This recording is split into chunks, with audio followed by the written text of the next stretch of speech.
আমি পুনরায় প্রশ্ন করলাম, আচ্ছা মহারাজ, সাংখ্যকারিকার 3 নম্বর সূত্রে আছে মূল প্রকৃতির বিকৃতি। প্রকৃতির বিকৃতি কি? প্রকৃতি ও পুরুষের মধ্যে তফাৎ কোথায়?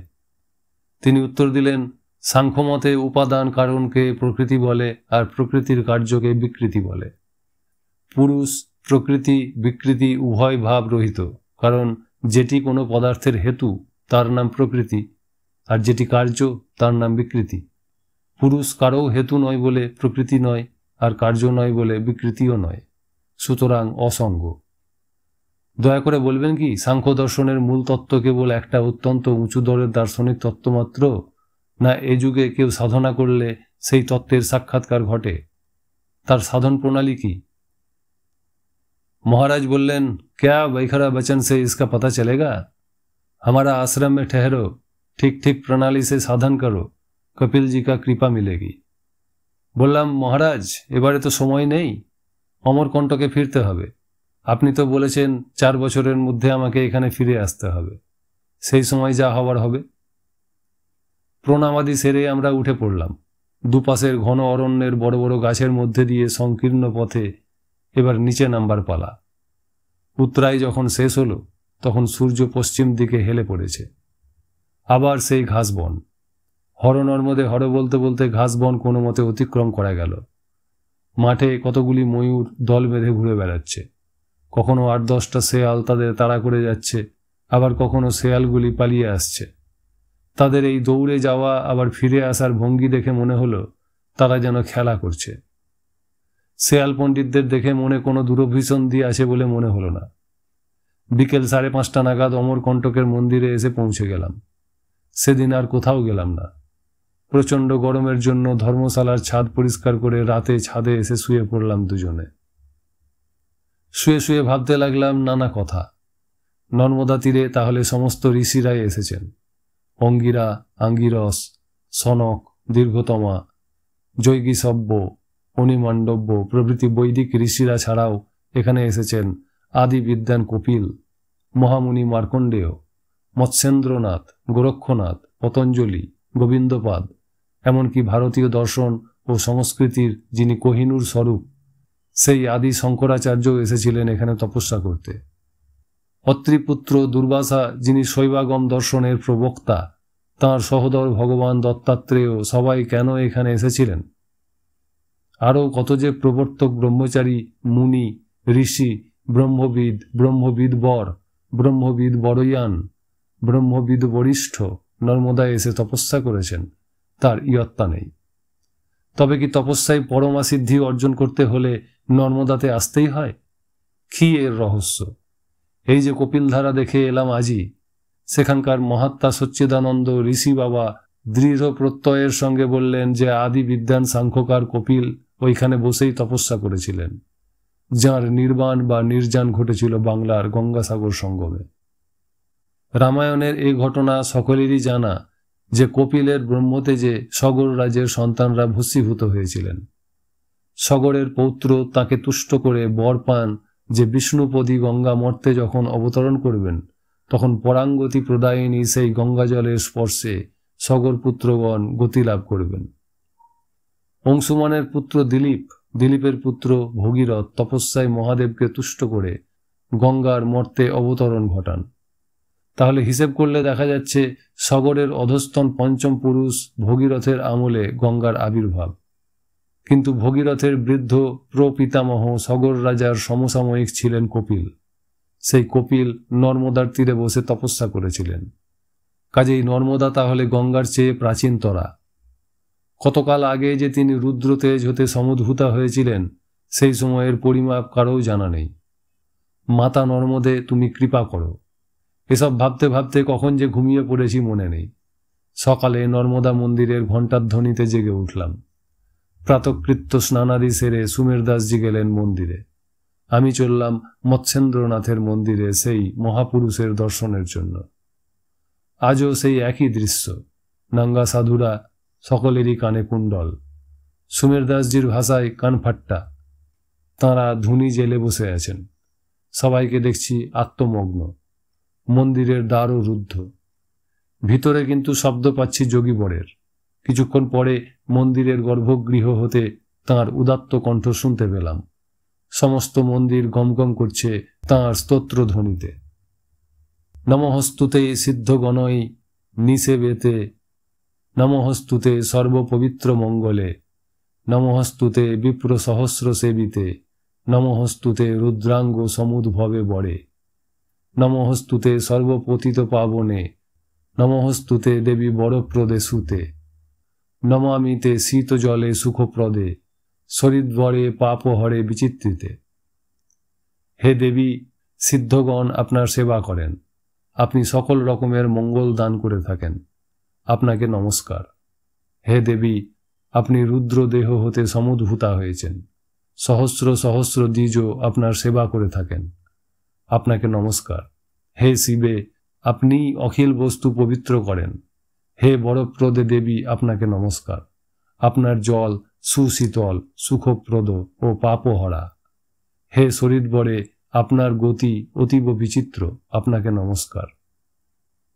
ওং সরাংসি নদহ ক্ষয়মভ্যুপেতা, ঘোরে যুগেহস্মিন হি কলৌ প্রদূষিতে, তং ভ্রাজসে দেবী জলৌঘ পূর্ণা দিবীর নক্ষত্রপথে চ গঙ্গা, তব প্রসাদাৎ বরদে বরিষ্ঠে কালং যথেমং পরিপালয়িত্তা, যমহথ রুদ্রং তব সুপ্রাসাদাৎ তথ অয়ং কুরু বৈ প্রসাদাম।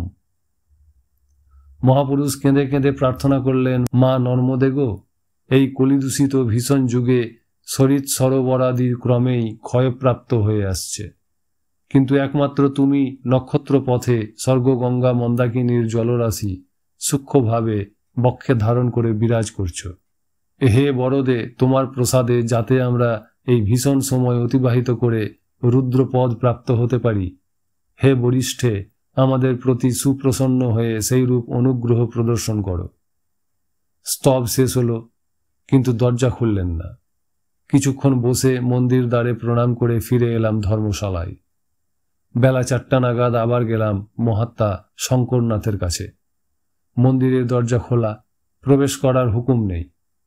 মন্দির দ্বারের সামনে প্রণাম করতেই অন্ধকার গর্ভগৃহ থেকেই বললেন, এবার 2-1 দিনের মধ্যে অমরকণ্টক ছেড়ে যাও, বর্ষা আসছে, পথঘাট দুর্গম হয়ে পড়বে, আমিও ভোরে অন্য স্থানে চলে যাব।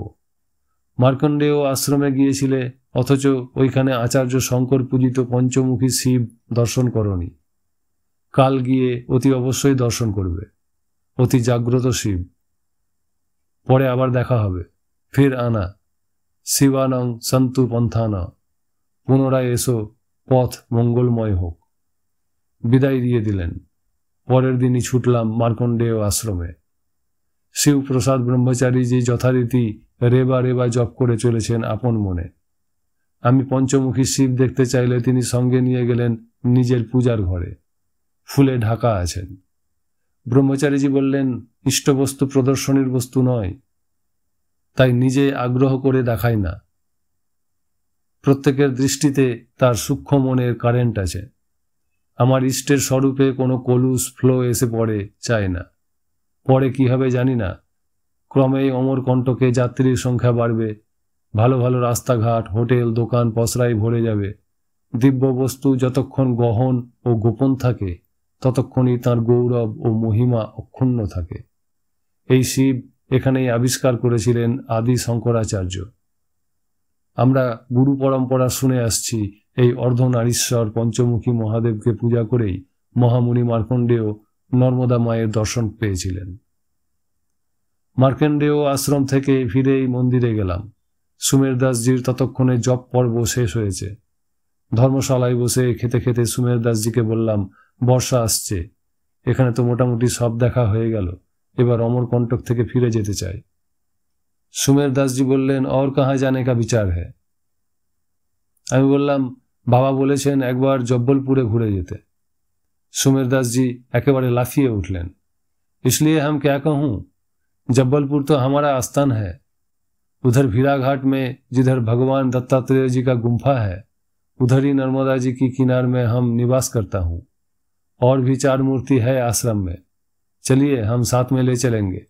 जब्बलपुर भी बड़ा नर्मदा तीर्थ है। পরদিন সকাল সকাল নর্মদা কুণ্ডে স্নান করে নর্মদা মাতা এবং নর্মদেশ্বর মহাদেবকে প্রণাম জানিয়ে রওনা হলাম। একই পথ সেই ভোটেঙ্গার জঙ্গল হয়ে সেই অলৌকিক বাঁশির শব্দ শুনতে শুনতে সন্ধ্যার সময় পৌঁছে গেলাম পেন্ড্রা রোডে। সকালে ট্রেনে চেপে বিলাসপুর থেকে জব্বলপুরে পৌঁছলাম তার পরের দিন। অমরকণ্টক থেকে জব্বলপুর প্রায় 155 মাইল রাস্তা। सुमेर दास जी बोलें, इसलिए हम क्या कहूं, हम लोग बहुत थक गए, अभी टांगा में चलेंगे। भीराघाट यहाँ से करीब 16 मील होगा। यही जब्बलपुर का पुराना नाम थे जवाली पत्तन। जवाली जी इधर आए थे तपस्या करने के लिए। उन्होंने खुद रामचंद्र जी को झूठा उपदेश दिया था, धोखा दिया था। वही पाप हटाने के लिए उन्होंने नर्मदा तट में तपस्या किया था। नर्मदा पाप हारिनी है। जवाली मुनि जी का बारे में रामायण में तो आप जरूर पढ़े होंगे। বললাম, পড়েছি বই কি। পিতৃসত্য পালনের জন্য রামচন্দ্র বনবাসকালে যখন চিত্রকূটে ছিলেন তখন তাঁকে অযোধ্যায় ফিরিয়ে আনবার জন্য ভরত তাঁর সাথে মহর্ষি বশিষ্ঠ এবং জাবালিকে নিয়ে চিত্রকূটে গিয়েছিলেন। জাবালি রামচন্দ্রকে খুবই স্নেহ করতেন। তাঁর পরাবর দৃষ্টিতে ধরা পড়েছিল যে সীতা অপহৃতা হবেন। সীতাকে উদ্ধার করতে গিয়ে রামচন্দ্রকে অবর্ণনীয় দুঃখ কষ্ট ভোগ করতে হবে। তাই সেই ভবিষ্যৎ সংকট থেকে রক্ষা করবার জন্য জাবালি রামচন্দ্রকে বলেছিলেন, তুমি যে পিতৃসত্য পালনকে ধর্ম বলে জ্ঞান করছো তা তোমার সংস্কার মাত্র। শুক্র শনিতে সংযোগে জীব জন্মগ্রহণ করে, মৃত্যুর সঙ্গে সঙ্গে সব শেষ হয়ে যায়। এই জগতে কে কার পিতা, কেই বা কার পুত্র। পিতা দশরথ মারা গেছেন, তাঁর জীবিতকালে তাকে যে প্রতিশ্রুতি দিয়েছিলে এখন তার মূল্য কতটুকু। স্বনাস্তি পরমিত্যে তৎ কুরু বুদ্ধিং মহামতে প্রত্যক্ষং যৎ তদাতিষ্ঠ পরক্ষং পৃষ্ঠত কুরু। দশরথ আর নেই, তাঁর নশ্বর জীবন শেষ হবার সঙ্গে সঙ্গেই প্রতিশ্রুতিও শেষ হয়ে গেছে। এখন পরোক্ষ বা যা অদৃশ্য তার প্রতি পৃষ্ঠ প্রদর্শন করে তোমার সম্মুখে যে বাস্তব জীবন পড়ে আছে সেই প্রত্যক্ষকে তুমি বরণ করে নাও, অর্থাৎ তুমি আমাদের সঙ্গে ফিরে চলো, অযোধ্যার রাজসিংহাসন অধিকার করো। সত্যসন্ধ পিতৃভক্ত রামচন্দ্র জাবালির মুখে এইরকম বিসদৃশ উপদেশ শুনে বেদনাহত ক্ষুব্ধ কণ্ঠে বললেন, আপনার উপদেশ মানা সম্ভব নয়। আপনি যে সকল কথা বলছেন তা সত্য বিরুদ্ধ এবং ধর্ম বিরুদ্ধ। দেবতা ও ঋষিমুনিগণ সারা জীবন ধরে সত্যকেই মেনে গেছেন। যে সত্যাশ্রয়ী সে অক্ষয় পদ লাভ করে। ঋষয়শ্চৈব দেবাশ্চ সত্যমেব হি মেনিরে সত্যবাদী হি লোকহস্মিন পরং গচ্ছতি চাক্ষয়ম। সত্যসন্ধ জিতব্রত পিতৃভক্ত নরকুলে চন্দ্রমা রামচন্দ্র পিতৃসত্য পালন করেছিলেন। জাবালির উপদেশে কর্ণপাত করেননি। জব্বলপুর বড় শহর। প্রশস্ত রাজপথ দিয়ে দ্রুত তালে দুটো ঘোড়া আমাদের টাঙ্গা কেটে নিয়ে চলেছে। ক্রমে জনবহুল রাস্তায় বড় বড় অট্টালিকা, হোটেল, সিনেমা এবং দোকানের সারি অতিক্রম করে আমরা পার্বত্য বন্ধুর পথে এসে পড়লাম। কোথাও ইউক্যালিপটাস, কোথাও বা শালবিথি, কোথাও বা সারি সারি আম গাছ। এই আম গাছের ফলই দেশের বাইরে সিপি ল্যাংড়া নামে প্রসিদ্ধ। সব গাছের তলাতেই দেখছি বড় বড় কালো পাথরের চওড়া রাস্তা ও পাথরে তৈরি। দূর থেকে সাতপুরা পর্বতমালা চোখে পড়ছে। মাঝে অন্তত 4-5 বার শত শত বকের সারি দেখতে পেলাম। তারা শস্যক্ষেত্রের উপর চক্রাকারে ঘুরে বেড়াচ্ছে। সেই দৃশ্য দেখে মনে হতে লাগলো প্রকৃতি লক্ষ্মীর কম্রকণ্ঠে বনদেবতা যেন পরম সুহাগে দুলিয়ে দিচ্ছেন এক ছড়া গজমতির মালা। দেখছি বড় পাথর ছড়িয়ে আছে। রাস্তার দুপাশে পাথরগুলির ফাঁকে ফাঁকে নানা জাতীয় অজস্র গাছ। আমি সুমের দাসজিকে বললাম, স্বামীজি, আপনাদের জব্বলপুর তো দেখছি সম্পূর্ণ পাথরেরই দেশ। তিনি সঙ্গে সঙ্গে বললেন, हाँ, इसलिए हम क्या कहूँ, ये तो पत्थर की देश है। हिंदी में जब्बल का मतलब पत्थर ही है। पत्थर की पूरी, इसी वास्ते इसका नाम जब्बलपुरी या जब्बलपुर। প্রায় 14-15 মাইল যাওয়ার পর একটা জায়গায় টাঙ্গাকে দাঁড় করিয়ে নিজেও নামলেন, আমাকেও নামালেন। বললেন, ওই দেখো নর্মদা বয়ে যাচ্ছে, প্রণাম করো। আঙুলের ইশারা করে বললেন, ওই দেখো একটু দূরেই মার্বেল রক্স। दुनिया में और कहीं ऐसा नहीं है। लाल नील सबुज फटिक पत्थर का ऐसा मनोहारी चीज देखने से आप खामोश हो जाएगा। আবার টাঙ্গায় উঠলাম। মাইল দেড়েক যাওয়ার পর পৌঁছে গেলাম ভিড়া ঘাটে, সুমের দাসজির আশ্রম।